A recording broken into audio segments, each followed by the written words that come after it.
Olá, bem-vinda, bem-vindo para você que está chegando agora, para você que já nos acompanha, que bom te ter aqui novamente. Eu sou Cibele Lanzarin e esse é o meu canal de ensino da língua espanhola. No vídeo Expressões e Vocabulários de hoje nós temos dicas de 5 livros para você que está aprendendo espanhol. Coisa boa poder aprender esse idioma com a literatura, né? Mas antes de eu contar quais os que escolhemos para vocês hoje, eu quero saber: já se inscreveu no nosso canal do YouTube? Já nos curtiu no Face? Já nos seguiu no Instagram? Se ainda não, corre lá! Tá esperando o quê? Para ir acompanhando as nossas aulas e receber o nosso material exclusivo. Falando nisso, tem o nosso e-book para você baixar. Se nos assiste pelo YouTube ou pelo Face, está na descrição do vídeo. Já se você nos vê pelo Insta, o link está na nossa bio. Te vejo logo depois da vinheta.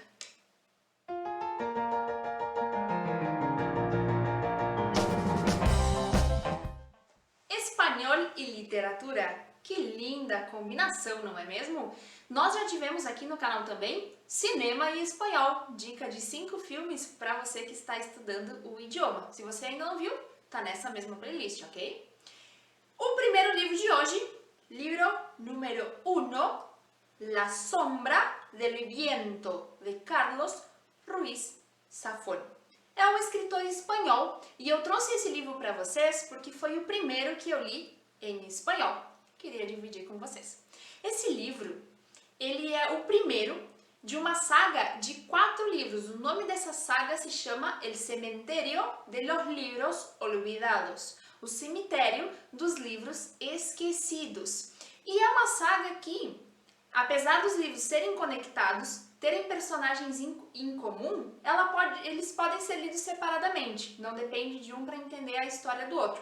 Mas o que eles têm muito bacana é uma conexão histórica e cronológica. O primeiro livro começa mais ou menos na era da Revolução Industrial e o último termina uns anos depois da Guerra Civil Espanhola. Então a gente tem todo esse acompanhamento histórico também, que é muito bacana de prestar atenção no livro. Não é o principal da história, mas a gente vai entendendo que vai mudando o período histórico ao longo da saga. Do que se trata esse livro em específico? La sombra del viento. É uma novela, porque em espanhol a gente não diz romance, na literatura a gente fala novela. É uma novela de suspense, cheia de aventura, mistério, histórias de detetives, é muito legal. Então, Daniel Sempere, que é o personagem principal, ele é levado pelo seu pai ao Cementerio de los Libros Olvidados, que é uma espécie de biblioteca dos livros esquecidos. E ele tem o direito de escolher um livro. E ele escolhe justamente La sombra del viento. Esse livro chama muito a atenção dele e algo faz ele desconfiar que algumas coisas dessa história não são tão inventadas assim.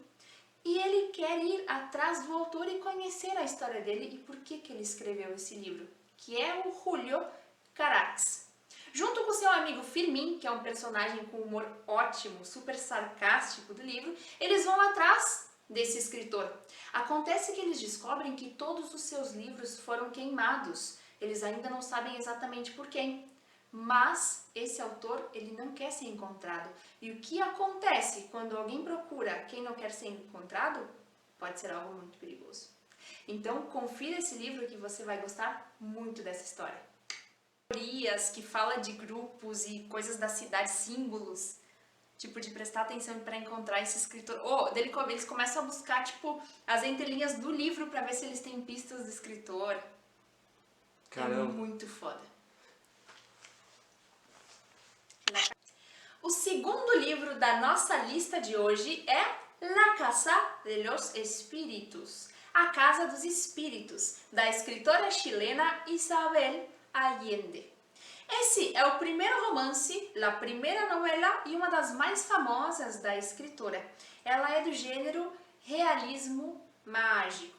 Do que se trata essa história? Essa história fala sobre a família Trueba e ela é toda narrada desde a perspectiva dos seus personagens. Ela faz um recorrido na vida da geração de 3 mulheres dessa família que percorre basicamente quase todo o século XX. E Isabel mostra aí questões sociais, políticas, da família, acontecimentos, traumas, amor. São vários temas que ela trabalha nesse livro, que é muito bacana. E ela faz uma crítica muito grande ao patriarcado, e a gente percebe isso quando a maior parte do livro, não todo, mas a maior parte é narrada em primeira pessoa pelo Esteban Trueba, que é o patriarca dessa família. A Isabel faz também um recorrido por questões da América Latina, né? Essa polaridade entre liberal e conservador, questões relacionadas à desigualdade dos latifundiários e dos camponeses, existe toda uma crítica por esse lado.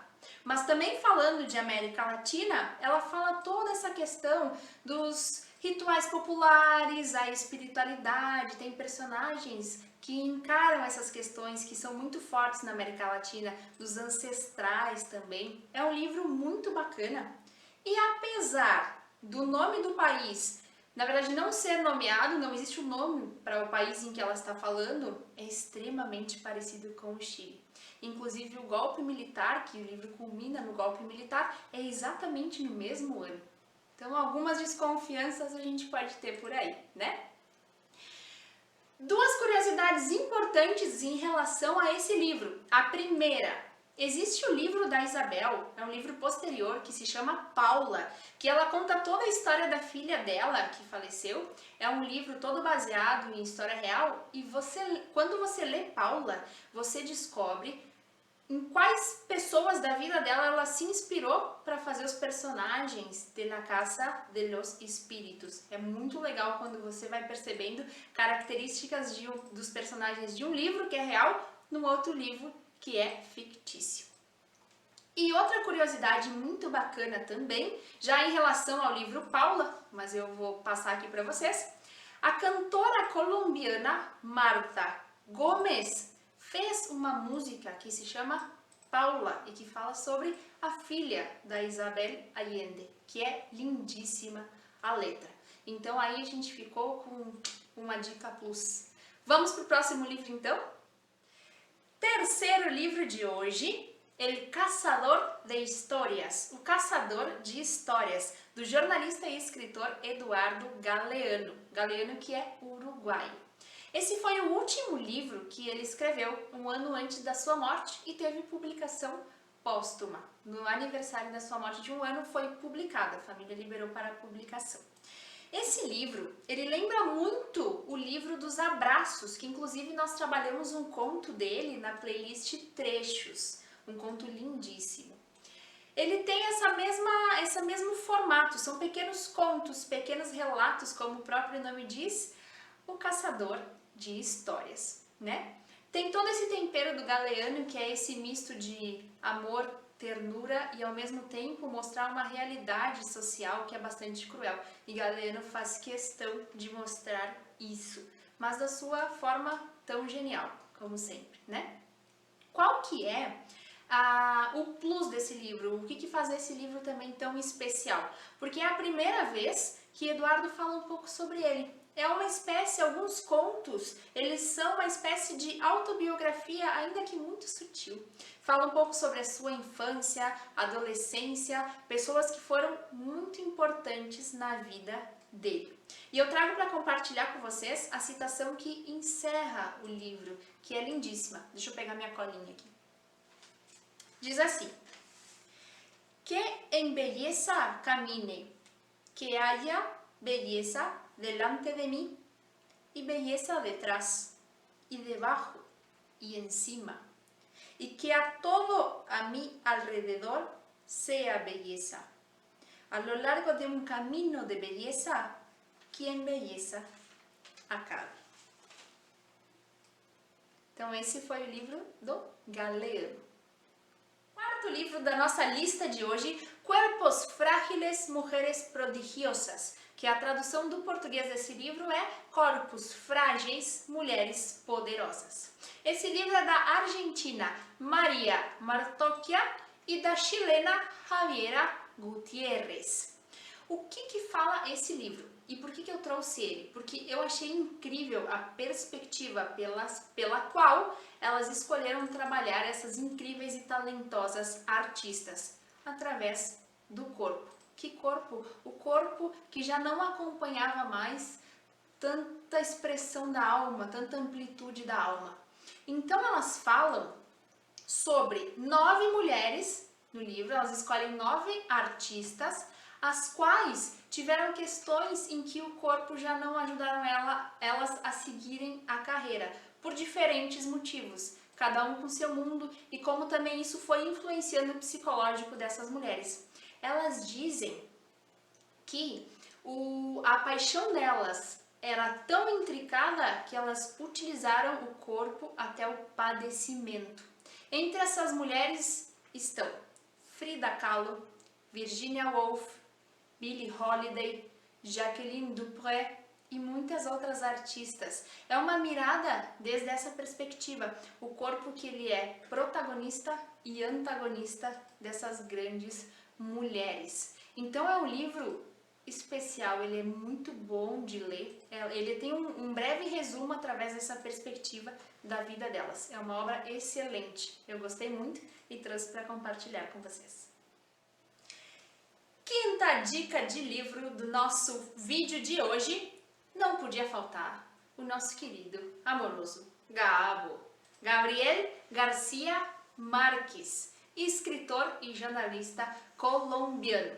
Ele é super conhecido pelo seu livro 100 años de soledad, 100 anos de solidão, e por muitos outros também, né? Ele recebeu o Prêmio Nobel de Literatura. Mas o livro que eu quero trazer para vocês hoje é um livro de 2002 que se chama Vivir para contarla, que a tradução seria Viver para contar. Esse livro é uma autobiografia do escritor e ele conta diversos momentos marcantes da sua vida, desde a infância, que foi uma família numerosa, com bastante dificuldade, passa pela adolescência e o conflito que ele teve quando ele sente a vontade de deixar a faculdade de Direito, a qual a família estava se empenhando muito para manter ele, e começar a escrever. Nesse momento, ele cita uma frase do escritor alemão que se chama Rainer Rilke, que diz assim: "Se usted crees que es capaz de vivir sin escribir, não escreva." Se você acha que é capaz de viver sem escrever, não escreva. E aí conta Gabo que ele não pode viver sem escrever. E vai contando esse processo, quando ele decide escrever, quando ele começa a ser jornalista. Esse livro vai até o momento em que ele escreve seu primeiro romance, da sua infância até o momento do primeiro romance.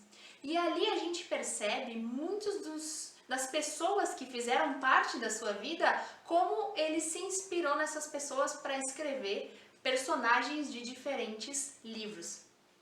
Tem uma entrevista com ele, que inclusive a gente encontra no YouTube, que ele conta um pouco do porquê que ele escreveu esse livro, e ele diz mais ou menos assim, que ele não gostava de ler os livros dele, ele preferia não ler, talvez fosse uma espécie de medo. Mas ele fala, não, um escritor, ele precisa necessariamente ver a sua obra, para não cair na mesma coisa. Então, para rever essas obras, uma forma de rever tudo que ele fez e os motivos pelos quais ele se inspirou, que ele resolve escrever esse livro, essa autobiografia. Vale muito a pena, o livro tá lindíssimo. Essas foram as nossas dicas literárias do vídeo de hoje.